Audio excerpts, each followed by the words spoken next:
for setting this up, Amber. I have to say Absolutely. again, thank you so much for that. I really appreciate it. It was Welcome. good to see everybody again. Oh my, really nice, really Yeah. nice. If it's okay, I thought maybe we might start off with just about 2 or 3 minutes of just sitting and stillness. Is that okay with everybody? Yeah, absolutely. Mm. Okay. So let's begin in this present moment, coming to a posture that is best for you. Perhaps noticing your body, maybe even noticing how you feel.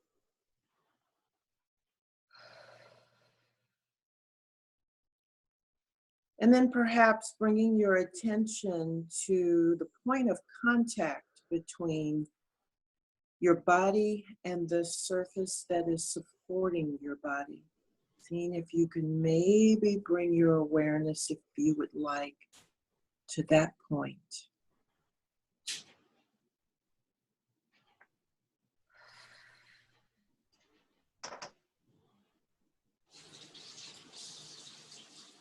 Perhaps holding that awareness in this moment.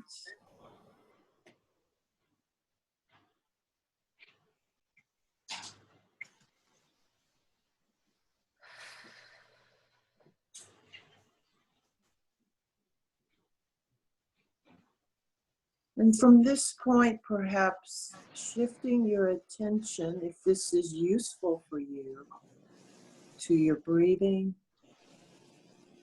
Maybe even not manipulating the breath, just wherever the breath is, right here, right now.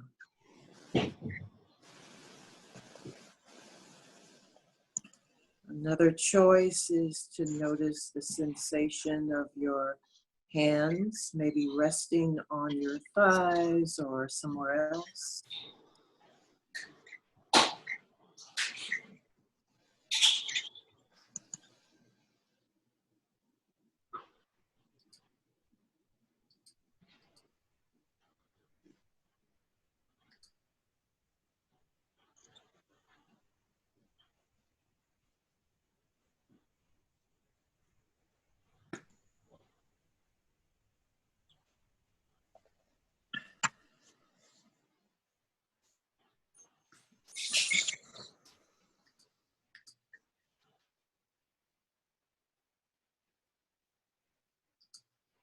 Perhaps just noticing the breath in the body and the sensation that you may be able to notice.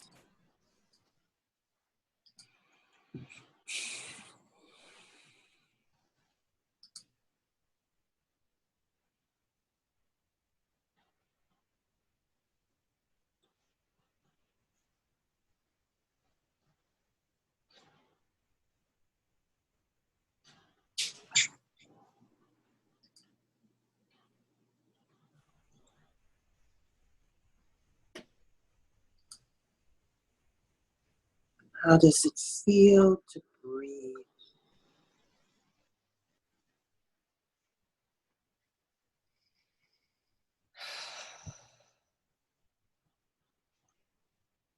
Or to notice your hands if you've selected that option.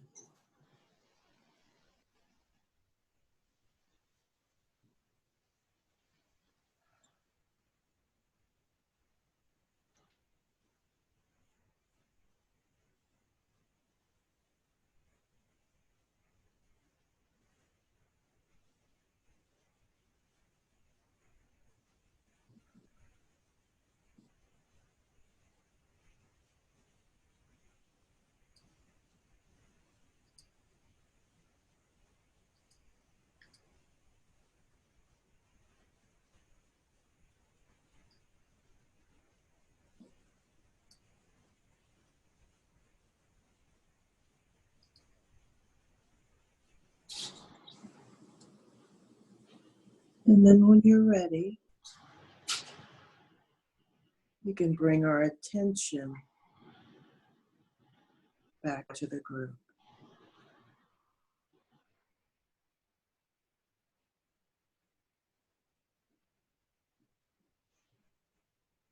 Okay.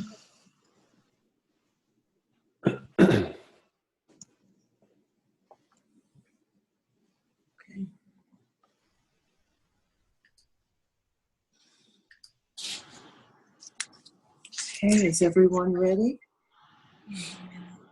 Yep. Okay.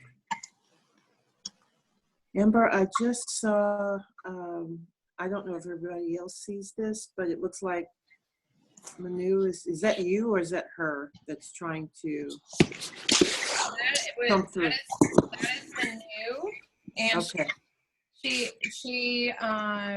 clicked screen share, I believe, and so I have this as an open meeting, and so anybody can share a screen, and so I believe that she clicked on share screen. What are you guys seeing right now?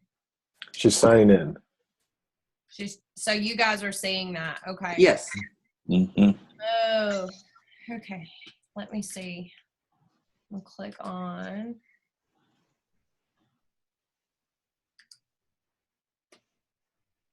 Okay.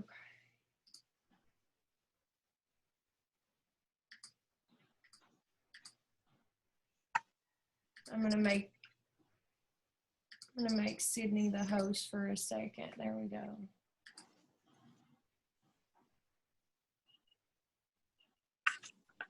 Are you Okay.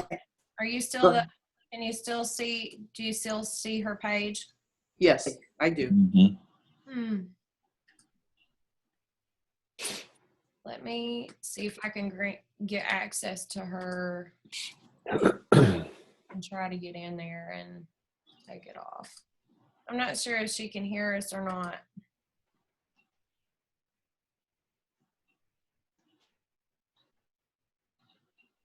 I'm not sure there's a way I can. Mm-hmm. I was wondering if we were to send her an email and see if we got her cell and then guide her through the login.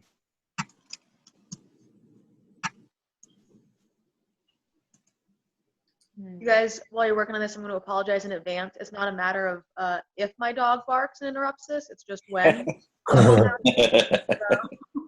Giving him a lot of glances to stay quiet, but it might happen at some point.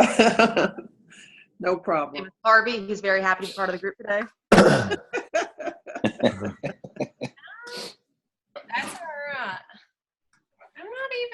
I'm not sure why, y'all, I'm not sure. Let's see. I'm not sure why it's doing the screen. This will stop other screen sharing. Yes.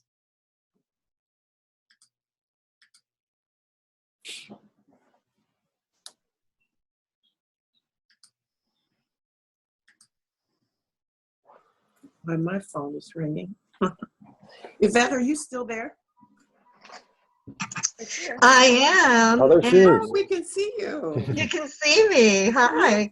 How do I get gallery view again? I'm like looking. I only see one of you at a time. Click on the left side, and then if you click on the left side at the top, then there should be an area and it'll say gallery, and then you can click that and then it'll show everybody. Should be. Yeah, it's not. I don't see it up there. I'll figure it out. Okay. Now Okay. you guys can see my screen, can't you? Yes, we just previously it was There Manu's we screen. go. There we go. There, now I see everyone. Hi. Oh, hi. Yeah. I Great, had to great. switch the screen to my screen share and then exit out of it to get hers to go off. So who knew? Anyway. All All right. right, we're here now. All right. Well, how's everybody doing? Good. Yeah, really well. Do we want to, this is a question, would you like to just kind of briefly share how you've been doing in general or not? In terms of the practices and so on, since we had our last meeting? No? Yeah, no, that'd be good. Okay. I think just the holidays are a stressful time for everyone. I know for me it is.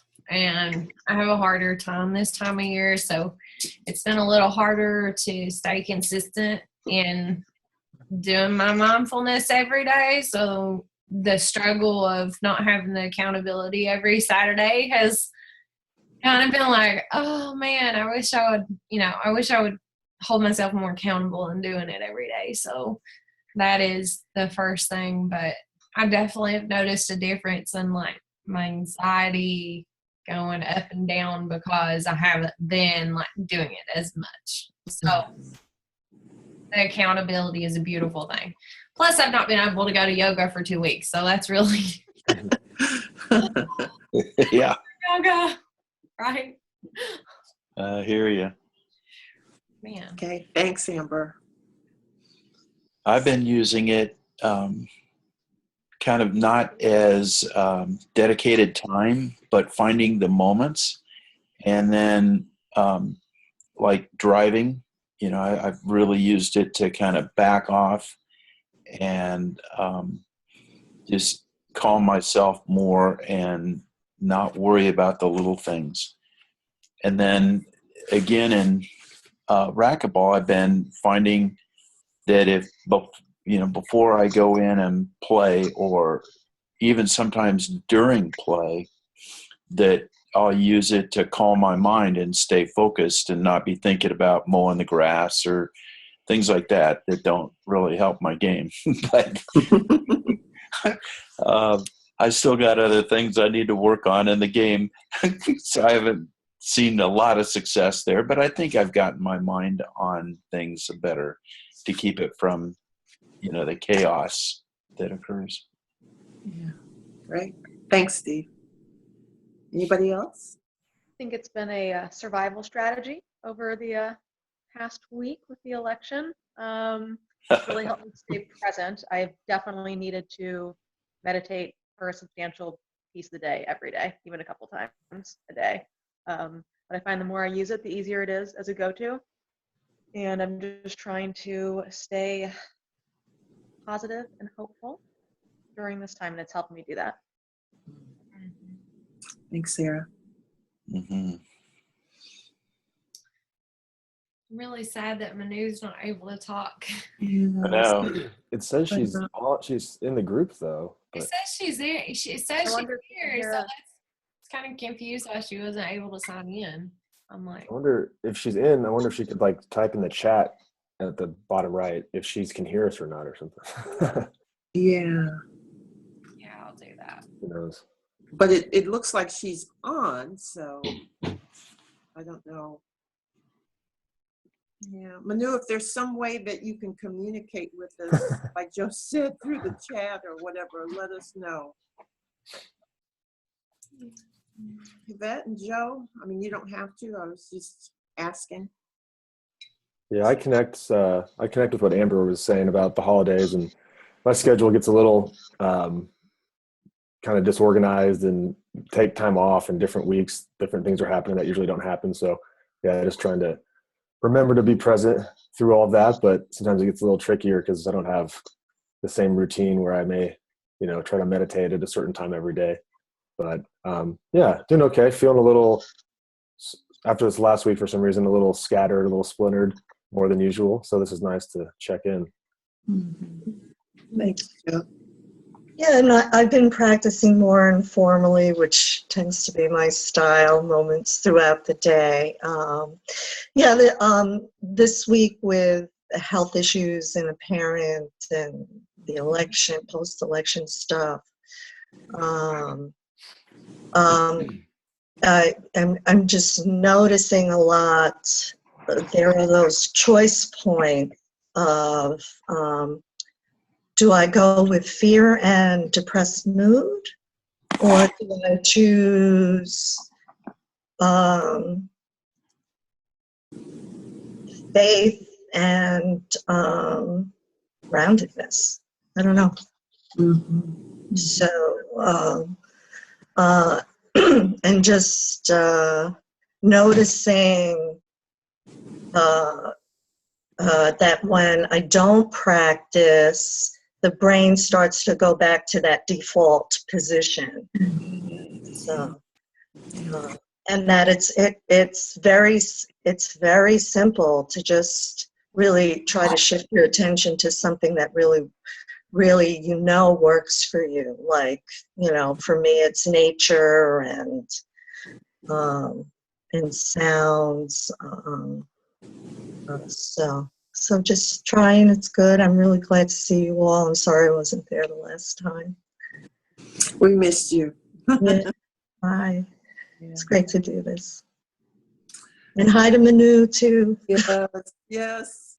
So sorry we can't hear you, Manu, but we're with you regardless.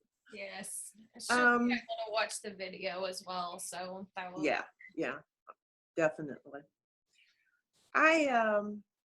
I've been really busy, and like you guys were saying, there's so much going on with the aftermath of the election and just all the intensity around that. And by the fact that I'm working in a university, which you all know, that's added even another layer of intensity, especially with the students, because of so many students feeling unsafe in the aftermath of the election, and especially diverse students. Having more situations of overt isms occur, especially on the Lawrence campus. Not so much to my knowledge at the Edwards campus, but in Lawrence, there's been quite a bit going on in terms of gay and lesbian students, in terms of race, in terms of gender, ability. So there's just been lots going on that level. So it is kind of added to the intensity just across the board. And I could tell it was intense and just very exhausting for me at times. And we've been doing so much work, and there's so many changes going on within my work, with the budget cuts from the state of Kansas, the aftermath of that, just a lot of struggles. I mean, it's just multi-layered. That's all I can say. It's just multi-layered. So I took my mother and my sister which some of you know, to California for a family trip. They live in St. Louis. That's where I'm from originally. And I don't usually get to see them, even though they're that close. St. Louis is not that far away. But it was nice to have time with them, and it was nice to actually get away, be in a different environment. And I think it was helpful being on the ocean, because that just almost brings in that sense of mindfulness right there and calming down. And I kept thinking, oh my God, I wish I could stay here. But we were in Southern California, so right on the Pacific there. So it was beautiful. It was just absolutely gorgeous. And it was so nice to spend time with my family. But what I was going to say, too, there were lots of delays on the way back to Kansas. And I noticed at one point, because of the big storm that was in Colorado, we're trying to get back home. And I spent hours in the Phoenix airport and missed my flight, all kinds of things. But anyway, so all of a sudden I'm sitting still, and I just noticed my heart rate. I could that kind of like palpitation. I could feel it. And I started almost into the story in my head, like, oh my God, that internal story. Oh my God, what is this? I can feel my heart beating. Oh my God, should I take my heart rate? What's happening? Why is this? I'm sitting still. I mean, it was so easy. And then my mind started to go in that direction. And then I finally just started to breathe, deep breathe, take a breath, sit still, and then try to get out of that story, which was hard. It was really hard, because I think it was partially the stress from getting to the airport, sitting there for hours, running back and forth to the gates to see, when the flight was going to change. I was tired at that point, 2 hours difference in time and everything. I was ready, though, at that point in the airport to get back home. And I think it was just basically anxiety. And the breathing, focusing on my breath, and then actually, yeah, trying to bring that prefrontal cortex back online to go, now, Sydney, this is okay. Remember, let's put this in relation here. You were sitting at the airport. The fact that the flight didn't take off, it's about safety. It's okay. Okay, you're gonna miss some time at home that you really wanted, but it's okay. You're gonna get there. It's all right. Let it go. Let it go. And I went back to my kind of mantra of just breathe, let it go, I rise. I kept saying that to myself. And then, yeah, then I started feeling much, much, much better. But it was just interesting, that whole observing piece. I was really there. I was observing the interoception of the body sensation of my heart rate, observing the story, starting to build the story, and the story that wasn't going to be very helpful. I wasn't having a heart attack or anything, so it wasn't like, oh, this is an emergency, but not attaching to that story and trying to not relate to the story the way I would have done in the past. Because in the past, the story would be built and I would just latch on to the story, and then I'd embellish it. And I build it up and build it up and build it up and go, oh my God, oh, this is terrible. Oh, this is, the negativity and everything. I can't believe it. Oh, I'm so stressed. But to let that story to start to make the space, and it was my breath that helped me kind of start to make that space, but it wasn't easy. Make that space so that I could come back to the present moment and just be with that, feeling my heart beat, devoid of the story. And then it got better. So I thought, yeah, what would have happened if I had just embellished that story and kept it up? But I said I was going to share that with you guys, because that was that was just the day before yesterday. And that was such an experience of, here comes this trigger, in a sense, of my old anxiety. And how am I going to relate to that trigger? Am I going to relate to the trigger in my old habitual ways? And how useful is that anyway? Or am I going to learn to somehow or another, in the moment, make a space, even though it was hard? And for me, the easiest way to make the space in that particular situation was through the breath, and to stay with the sensation, but to separate the story out from it.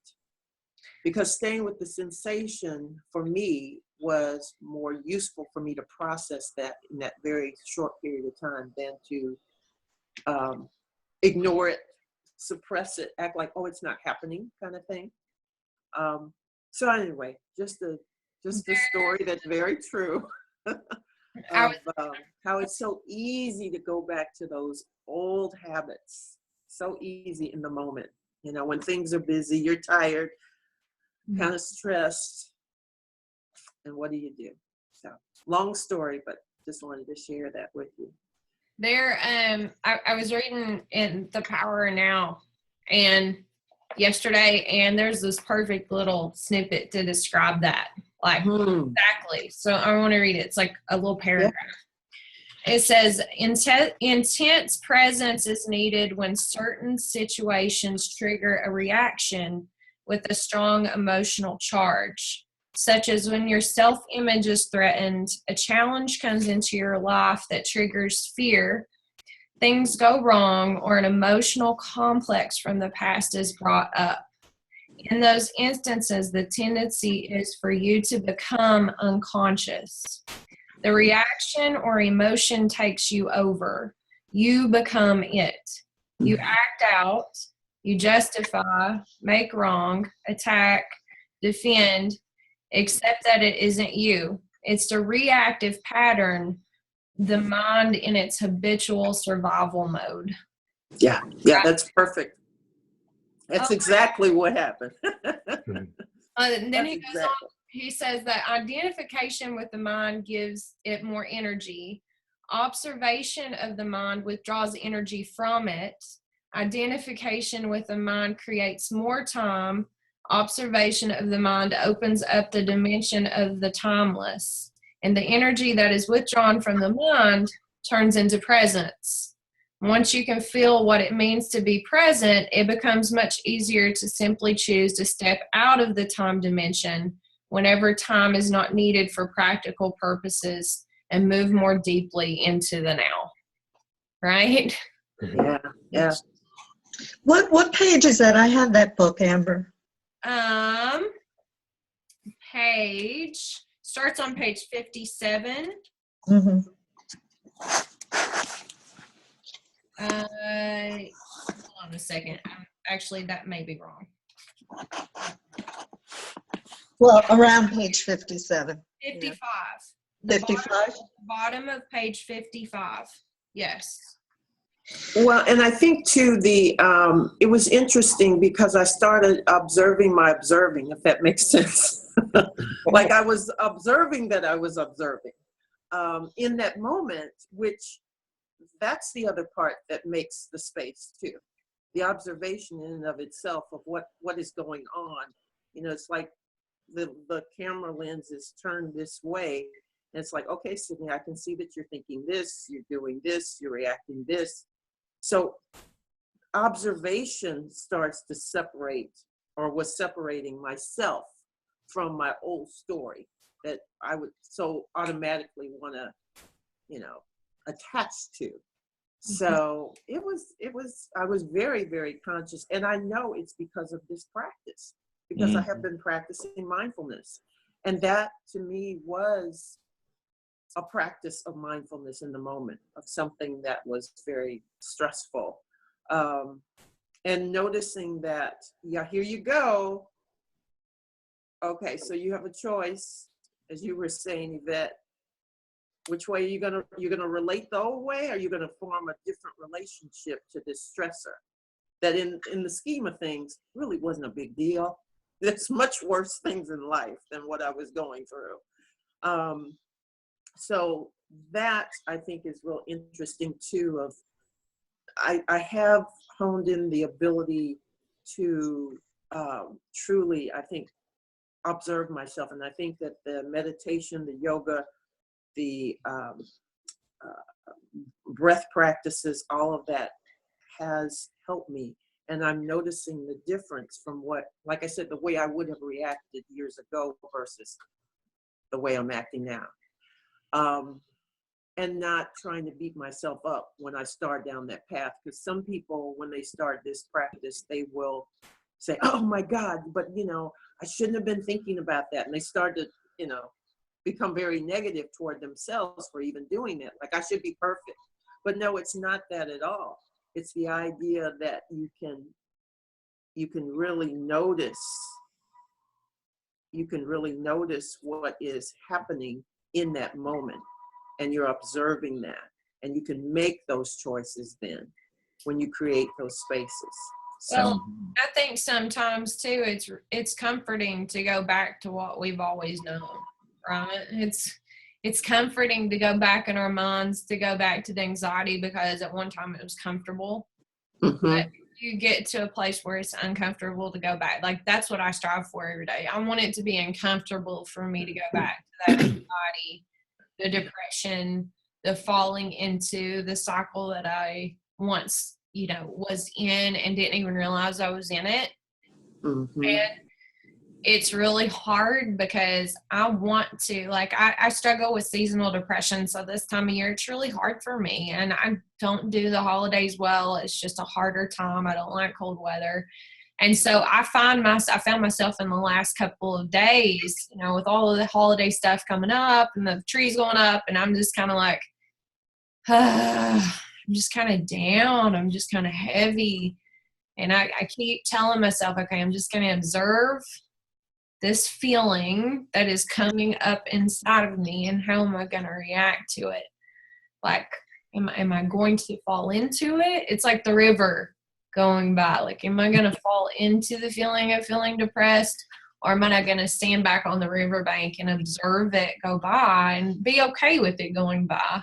But, you know, what am I going to do? And so I'm kind of at that place where I'm going,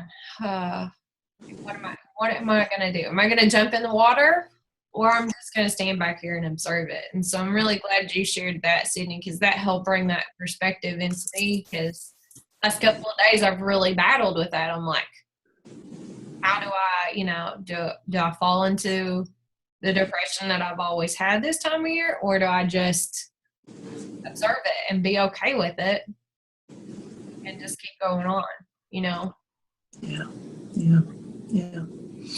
Anybody else have any other thoughts about just mindfulness practice in general, or what's difficult, or what's challenging, or anything? I went to a training yesterday on internal family systems, and without going too much into it, it was kind of about identifying and acknowledging that you have all these different parts to you, and that no parts are bad, no matter how dark and destructive they are. They have a good intention, even if the effect is negative. So I guess maybe my question to Amber, anybody with holiday stress, and I certainly have it myself too, would it be a third option to just kind of gently accept that maybe that feeling has served you well in the past, and that's why it's coming back? Maybe it's been a protective factor, or it's helped you get through it in a way, and you don't have to respond to it the way you have before. Kind of like you gently welcome it and say, okay, you're here for a reason. I don't need you like I did before. You can stay, but I've got my eyes on you. right? That's exactly like what I was like saying the river. Okay, you served it in the past, and in the past it's okay.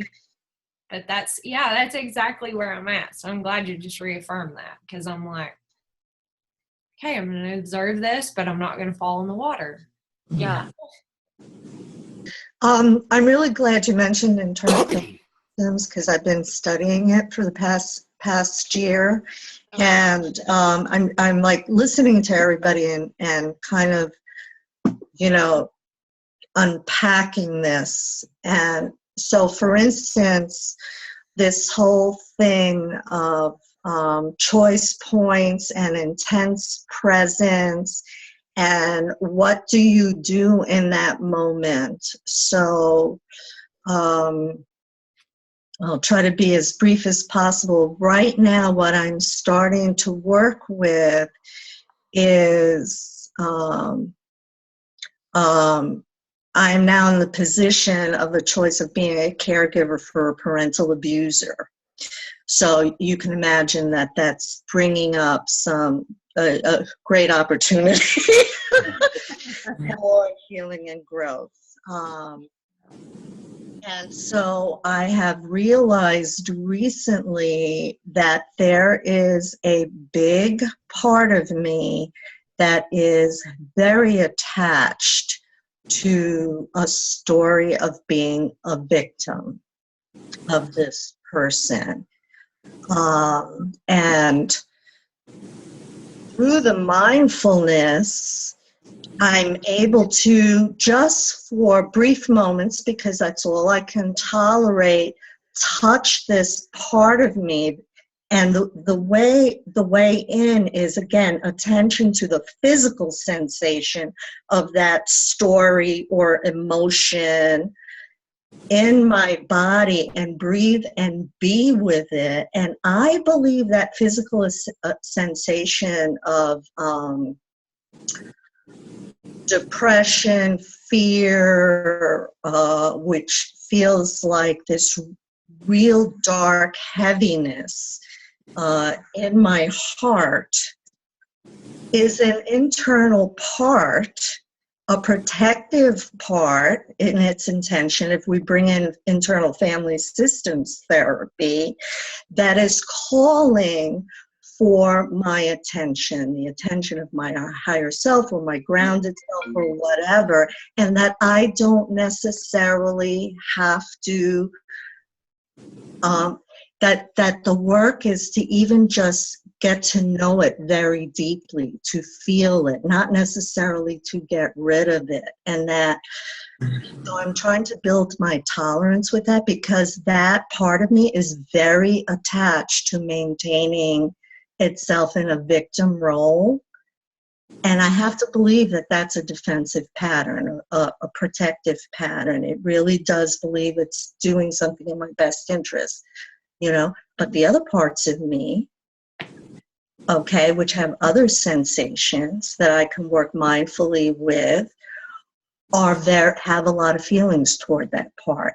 And so here comes all the anxiety and all the conflict, because the other parts feel that that part is robbing it of its life energy and life possibility.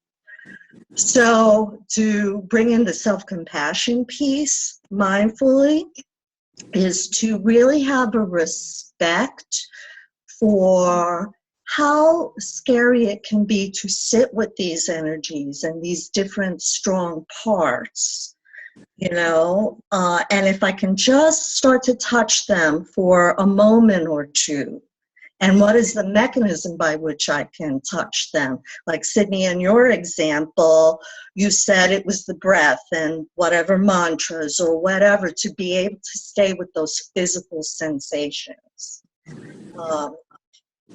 So I don't know, that's kind of, I think this is going to be very useful in my work as a clinician with trauma survivors and with myself. I guess that's all I have to say about that. Yeah. Thanks for sharing that. First of all, thank you. Yeah, thank you. It's been a lot. Here. Oh my goodness. I'd like to share something that I'm hearing a thread between all this, and something that I really got from these weeks over the past month in these mindfulness classes is it really connected, the idea of the negativity bias really connected for me, of how we just can't, that's just part of being human, is just that our focus and our draw to problems and issues and worries and concerns and stress. And I feel like that's so far been something that I've been able to apply a little more, to have more self-compassion. And as a clinician, I've been exploring that with all my clients now, more and more, just helping them have that self-compassion of, look, it's not your fault that, you know, that you have all these worries and concerns. It makes sense you would. It's how your brain's wired. And now we just can practice working through that default way of thinking that we fall into so naturally when it comes up. But I really like that. I'd like to, you know, if anyone has any ideas on how we can grow our self-compassion, or if Sydney, if you have any exercises on that, I think for me, that'd be really useful to learn more about that. Mm-hmm. Yeah. Actually, Yvette and I, we work together. There's a training that I do on mindful self-compassion, and it's all about that. Okay. The premise underneath that, Joe and everybody else, is that kind of what you said. Yes, there is a negativity bias of the brain. There's no doubt about it. And the brain is really just trying to protect us because it's always scanning the environment for threats. Since the mainstay of the brain is for survival, it's going to pick up negativity much faster than something that's safe, and it's going to hold on to it a lot longer because, again, it's trying to keep us safe too. But in terms of self-compassion, the underlying theoretical aspect is that we are all human, and that being human does encompass imperfections in all of us. I don't care what age, how we look, where we're from. I don't care about all those other differences we try to make across people. When it comes to being human, there is this sense of common humanity, and that because of a lot of cultural factors of being human, the culture tries to move us into the boxes of differences. But at the end of the day, the basis and the root of being human is we are infallible. We're good. We are whole too, but we are infallible. And that's everybody, all humans. So there's the common humanity. And so therefore, there needs to be more acceptance, just what you were saying you were talking with your clients about. helping people, be they clients, be they friends, be ourselves, to accept that we're not perfect. And like you said, there is a negativity bias. And we have to work harder to bring in that positivity piece. But that we have to be less hard on ourselves when we make mistakes, when we run into problems and issues. And the other thing is, we're not alone, because usually when there are problems and issues, etc., for any of us, there's a tendency to feel that sense of isolation, like we're the only one. I mean, we know it's not true, but when you feel it, there's that sense of, we are the only ones. You know, I'm the only one that felt that minor stressor in the airport. It's easy to become very encapsulated like that. But to let ourselves know and to remember, we are not alone, that we all experience these kinds of things. They may be in different sizes and shapes and ways and times, but we all experience them. And that we have to learn to be kinder to ourselves, because a lot of times we are the worst enemies, I guess, toward ourselves. We can beat ourselves up pretty hard, some of us, on different things. So there are some practices and some meditations and other things that we experience, kind of exploring the self around emotions too, because those are when we get into trouble, when there's the stressors, when there's the anger, the shame, the guilt, the grief. Those are in particular when we can kind of beat ourselves up. So what I can do is I can send everybody. I can send you some information and some also literature on that. Cool. And that can be helpful too. Would you all like that on self-compassion? Absolutely. Definitely. Okay, I will do that. I don't know if anyone else who works in the field feels like this, but that's almost been a little bit easier for me to work on developing self-compassion because I am a provider. And so it's like I get to practice having a compassionate response. I practice it with others, but then it makes it easier to transfer to myself. I don't know if I would be able to nearly as easily be so, gentle and accepting with myself as I am with my clients. And so it's like I get to practice that all day, and that makes it a little bit easier. And I've also tried to reframe some of my reactions now that I know so much more about the negativity bias, which class was so helpful with. I've always compared myself to my friends and, why is it so easy for them to, I don't know, enter a room or deal with whatever, like I'm so anxious. But now I'm thinking, man, I would have made a really successful cave lady because I am so anxious. I would have been the first to pick up on a threat or run or whatever it may have been. But kind of reworking how I see that has made me, I don't know, accept it quite a bit more and see where it has served a purpose. And I think too, so many in the field of helping people and serving people through emotional wellness, you are an empathetic soul. I mean, that it's just typical among those that help other people. We really care about people so much that our hearts, I don't know about y'all, but my heart, sometimes it just breaks for other people that are going through hard times. And it's setting those healthy boundaries for yourself that says, I care about people so much, but I have to care about myself enough to set healthy boundaries around myself to protect myself. But that's really hard for our types of hearts. So that's really what I struggle with sometimes is I take, when someone else is struggling, it's like I take on that hurt and that pain, and sometimes it can really wear me down to the point where I'm like, I just can't take anymore, right? So what I've been working on recently is really trying to set healthy boundaries. So when I'm meeting with someone, or I'm helping someone, or I'm going through something with someone, is just saying, this is so heartbreaking and hurting.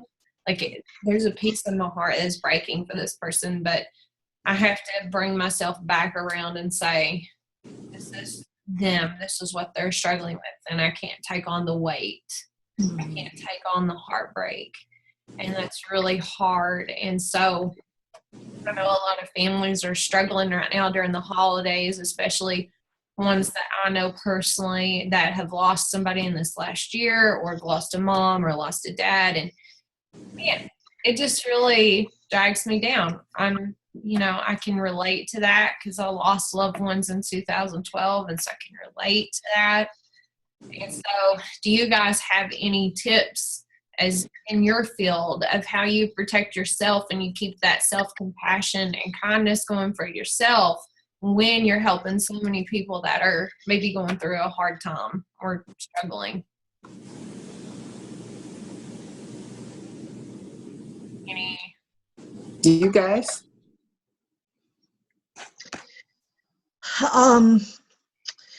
So Amber, I really feel touched and moved, I have to say, in this moment by your sharing. It's definitely an occupational hazard. I think there's also, in some of us, mirror neurons are more activated perhaps than in other brains. Like, for some people, there's more of a default, bias that way. I don't even know if that's. And the only thing that I do is exactly what you're doing, which is really to feel it in the moment, be mindful of it. I even have kind of like an image of like my hands open like this with their suffering as a lotus flower, and presenting it back to them with, that this is their precious life gift, as difficult as it is, and that we all have common humanity of broken heart, and to keep talking about it and getting support for it, but also giving permission to, get grounded and not have to feel so much in the moment, and keep, it's a practice for me, and I'm not perfect at it, and I think you're right. It's like we have to keep replenishing. It is a hazard of being a sensitive human being and being in the helping profession, without a doubt. And I would just encourage you to keep talking about it. It's not your suffering. You can give it back to them. There are other resources, whether they believe in them or aware of them or not. I have to believe that I am not the one, that is going to be the source of their saving. Yeah. Thank you for sharing that. It can really wear down on you, Yes. I know you guys understand because you're doing it too. It can be wearing on you, and so just sharing struggles and being open with other people sometimes is a great source of healing. It is very hard to be a therapist or in the helping profession. We take on a lot, and you can give it back. Thank you so much for sharing that. Just to have encouragement from other people that understand is so valuable, because you're reminded like you're not alone. Wonderful, right? That's the beauty of connecting with other people. So sharing, I needed that. And sometimes, even if one is not a helping professional, it can be difficult because, there are some family systems where everybody has their roles, and some people have that role in the family where they need to be the strong one. Mm-hmm. They need to be the savior. They need to be the one that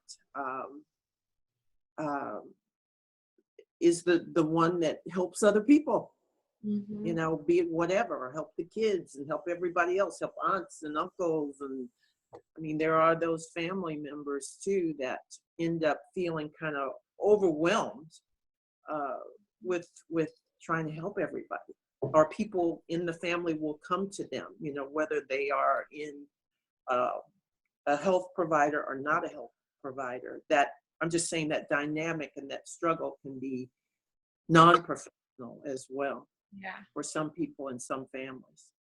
Yeah. I guess I have one last thing to say about it also. I seem to remember like 30 years ago, I read part of the book. I think the author was Joanna Macy.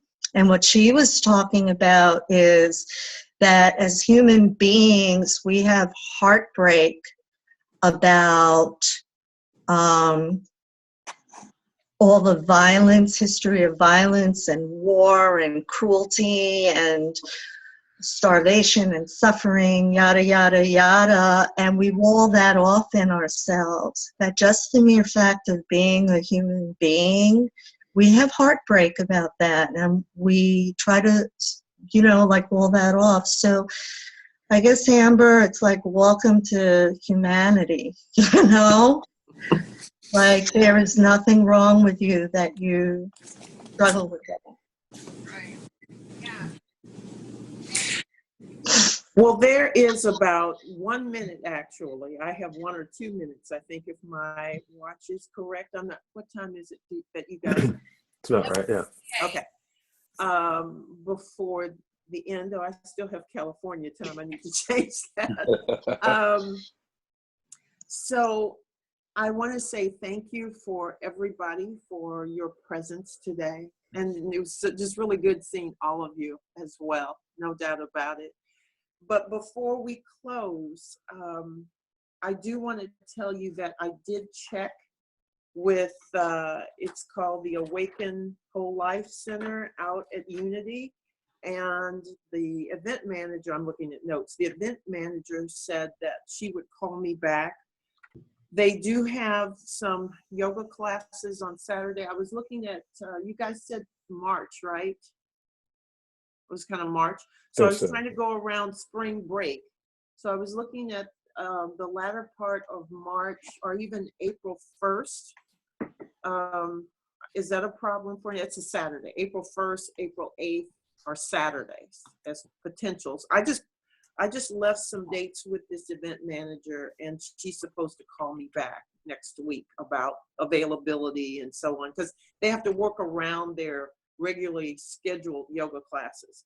But I can say, Steve, I think you know about Unity Village. You've been out there, so if there's something else you can share about it, let us know. But I did notice that they have quite a few facilities, excuse me, not facilities, amenities, and that there's yoga, there's golf, there's walking trails.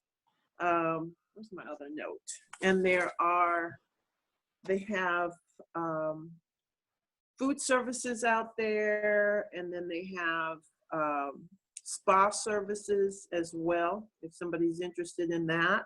Not saying that you need to do that during a retreat that we would do, but what I do need to know from everybody, if you would let me know in the vision of this retreat, because we want to make this for you, what is it that you feel like you would want? Like, what do you want to do? Like, if we had even a 3-hour day retreat, for example, what do you want to use that time and that space for? So we could, for example, if you want to do a combination of some mindfulness practices, some yoga, walking, have some free time, mindful walking through the church. I mean, more discussion of what we have, you know, an integration of some of these, or something else that I haven't thought of, but around mindfulness. Let me know. If you could just send me an email and just let me know, what are your thoughts about that? What would you prefer? What does that look like? How much time would you like to have some guided practices or discussion versus free time? or a combination of that, where you could explore the property yourself, since they have nature trails and other amenities. Does that make sense? Mm-hmm. Okay. Any thoughts about that, you guys, or other? Real quick, I need to get off because I need to make it to these next appointments. But yeah, I'll shoot you an email and hopefully we get that organized. I'd love to be involved. So, but Okay. it was good seeing everybody. I'll have to get off to make it. I to understand. before I Thank get you, too Joe. Good before I get too seeing you, too. anxious with time, you know. Yes, Yeah. yes. Have a good holiday, Joe. Okay. Yeah, Bye, happy Joe. holidays to everybody. You too. You too. Bye. Yeah, Um, Sydney, I think that what you described, I was kind of interested a lot in a little bit of outdoors, you know, something that we could do there, intermixing yoga with some additional practice and discussions. That would, to me, that would be really kind of neat. Okay. Thank you. I wouldn't mind if anybody's interested leading something small, guided meditation or something related to self-compassion. Okay. Agreed. All right.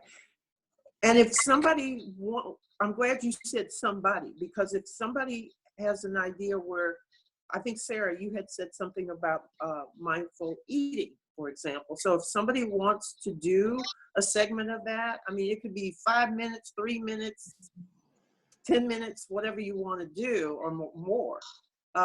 Put that in the email too, or just let me know so I can kind of take a tally of how you envision this time together, so we can make it as useful as possible for everybody. Okay? Because I don't just look at me as leading everything. I mean, anybody who's interested in leading whatever, because that's part of what this is sharing. And you don't have to either. You don't have to do a thing. But I'm just saying, if someone has that interest, please feel free to put that idea down too, and your thoughts about that and what you'd like to do. But it sounds like maybe an integration. Is that kind of where we're moving? Not just one. Is that right or wrong? Yeah. Okay. I think so. What do you think? And an integration, what do you mean? Integration of multiple experiences. Yeah. Mindful experiences. Yeah. Okay. I think it's beautiful to co-create something. This is fabulous. Yeah.